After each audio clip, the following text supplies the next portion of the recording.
Hello बच्चों, कैसे हैं आप लोग। मैं उम्मीद करता हूं आप लोग बहुत बहुत अच्छे होंगे। चलिए शुरू करते हैं बेटा। आज का जो हमारा टॉपिक है, टॉपिक कौन सा है? माइक्रोस्पोरोजेनेसिस। बेटा टॉपिक कौन सा है हमारा? माइक्रोस्पोरोजेनेसिस, या इसे हम लोग क्या बोलते हैं? लघु बीजाणु जनन। क्या कहते हैं बेटा? लघु बीजाणु जनन। क्या होता है?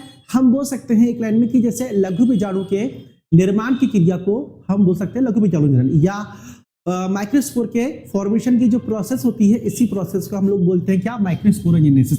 थोड़ा देखते हैं। जैसे अगर बात करें एक पराग मात्र कोशिका, कौन सी कोशिका लिखा हमने? पराग मात्र कोशिका, जैसे बोलते हैं पॉलन मदर सेल। कौन सेल्स बोलते हैं बेटा? Pollen mother cells. और इस पॉलन मदर सेल्स में क्या कौन सा डिवीजन होता है? मियोसिस या अर्धसूत्री विभाजन होता है। ठीक है। और अर्धसूत्री विभाजन के द्वारा क्या बनते हैं? लघु बीजाणु। क्या बनते हैं? लघु बीजाणु या माइक्रोस्पोर का फॉर्मेशन होता है। ठीक है।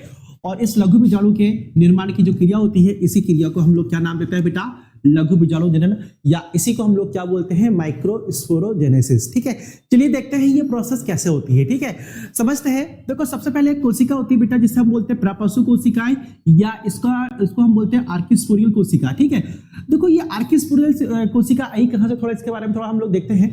देखो बेटा, सबसे पहले जब परागकोश बनता है ना, या परागकोश या जो एंथर का जब डेवलपमेंट होता है या परागकोश का निर्माण होता है, तो उस टाइम परागकोश इस टाइप से, अगर बात करें संरचना के रूप में निकला होता है, इस टाइप से उभार के रूप में निकला होता है। ठीक है। या इस टाइप से अंडाकार संरचना के रूप में निकला होता है।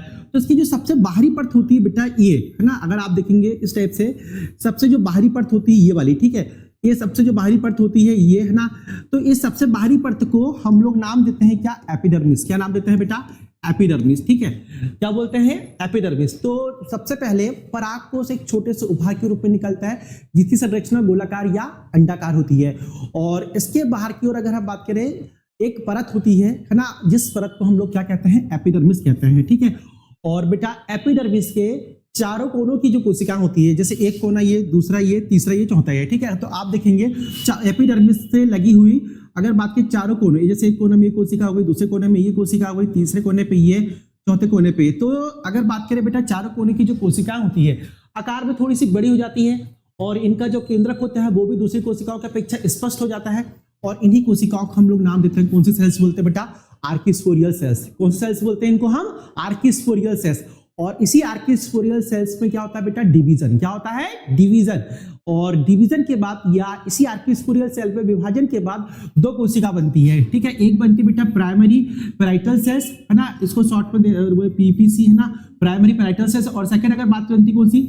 सेकंड बनती प्राइमरी स्पोरोजिनस सेल। दो सेल का क्या होता है? निर्माण होता है। ठीक है। तो बेटा आपको समझ में आ गया होगा थोड़ा बहुत मेरे ख्याल से। ठीक है। चलते हैं हम लोग अगली स्लाइड में, चलते हैं, समझते हैं। तो सबसे पहले डिस्कस किया था कौन सी कोशिका है बेटा? Archesporial cell. कौन सेल्स है? Archesporial cell. और इसी आर्किस्पोरियल सेल में बेटा डिवीजन होता है। तो पहली सेल बनती है primary parietal cells. Cone cells बनती बेटा? पहले बनती कौन सी? ये बनी पहले प्राइमरी पैराइटल सेल्स, या इसे हिंदी में बोलते हैं प्राथमिक भित्तीय कोशिका। और दूसरी कोशिका बनती है कौन सी बेटा? प्राथमिक बीजाणुजन कोशिका, ये इसे बोलते हैं प्राइमरी स्पोरोजिनस सेल। क्या बोलते हैं बेटा इसे?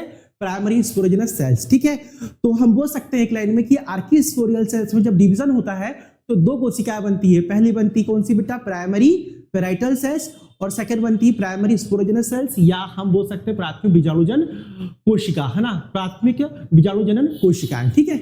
चलिए समझते हैं, इसी के और आगे को देखते हैं। देखो बेटा, ये जो सबसे पहले देखते हैं कि जो पहली सेल बनी प्राइमरी पैराइटल सेल्स, ये प्राइमरी पैराइटल सेल्स करती क्या है?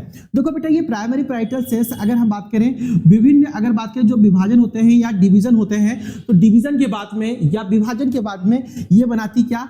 ये विभाजन के बाद में, है ना, ये प्राइमरी सेल्स विभाजन के बाद 3 से 5 स्तर, है ना, 3 से 5 स्तर बनाती। किसके बनाती है?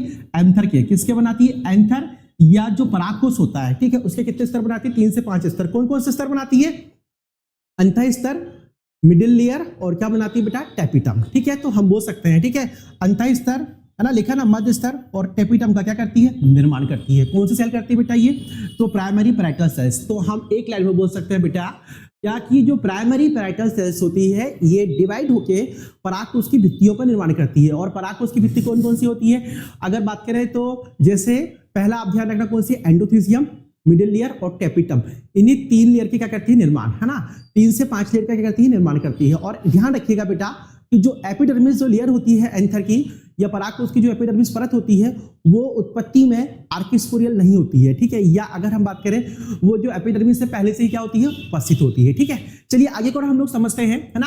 तो ये तो हमने बात किया प्राइमरी पैराइटल सेल्स के बारे में।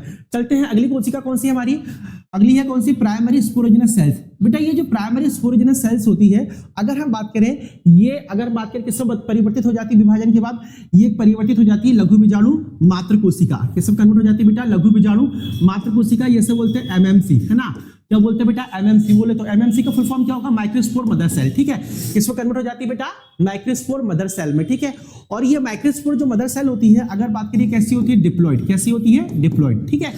और आप ध्यान रखिएगा इस माइक्रोस्पोर मदर सेल में क्या होता है बेटा, मियोसिस या अर्धसूत्री विभाजन होता है। क्या होता है, अर्धसूत्री विभाजन। और अर्धसूत्री विभाजन के बाद अगर हम बात करें, है ना, अर्धसूत्री विभाजन किसमें होता है या मियोसिस किसमें होता है, इस माइक्रोस्पोर मदर सेल में। तो उसके बाद बेटा क्या बनते हैं, माइक्रोस्पोर। क्या बनते हैं, माइक्रोस्पोर। बेटा कितने माइक्रोस्पोर बनेंगे, 4। कितने माइक्रोस्पोर बने, 4। और हमने क्या बोला, हमने यहाँ पर क्या बोला बेटा, इस लघु बीजाणु या माइक्रोस्पोर के जो निर्माण की क्रिया होती है उसी को हम लोग क्या कहते हैं, लघु बीजाणु जनन। तो आप देखेंगे बेटा इस प्राइमरी स्पोरोजेनस सेल्स में क्या हुआ, डिवीजन, जिसके बाद अगर हम बात करें क्या बनी, लघु बीजाणु मात्र कोशिका या माइक्रोस्पोर मदर सेल्स, जो कैसी होती है, डिप्लॉइड होती है, ठीक है। और इसमें क्या हुआ, मियोसिस डिवीजन। कौन सा हुआ बेटा, मियोसिस। और मियोसिस के बाद ही क्या बने, माइक्रोस्पोर।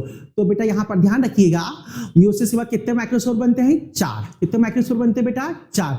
और चारों के चारों जो माइक्रोस्पोर होते हैं बेटा कैलस की परत से कैसे होते हैं, चिपके होते हैं। कौन सी परत से चिपके होते हैं, कैलोस की परत या कैलोस लेयर से चिपके होते हैं, ठीक है। और अगर हम बात करें जो टेपिटम होता है, क्या होता है, टेपिटम। टेपिटम की जो लेयर होती है, टेपिटम की लेयर नष्ट होने से पहले एक एंजाइम रिलीज करती है। वो एंजाइम कौन सा एंजाइम होता है, कैलेस एंजाइम। कौन सा एंजाइम होता है, कैलेस एंजाइम।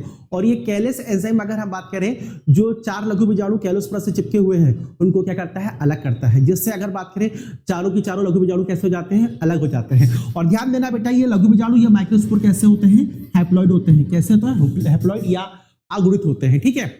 तो बेटा ये हमारी प्रोसेस थी, कौन सी प्रोसेस थी, ये लघु बीजाणु जनन या माइक्रोस्पोरोजेनेसिस, ठीक है।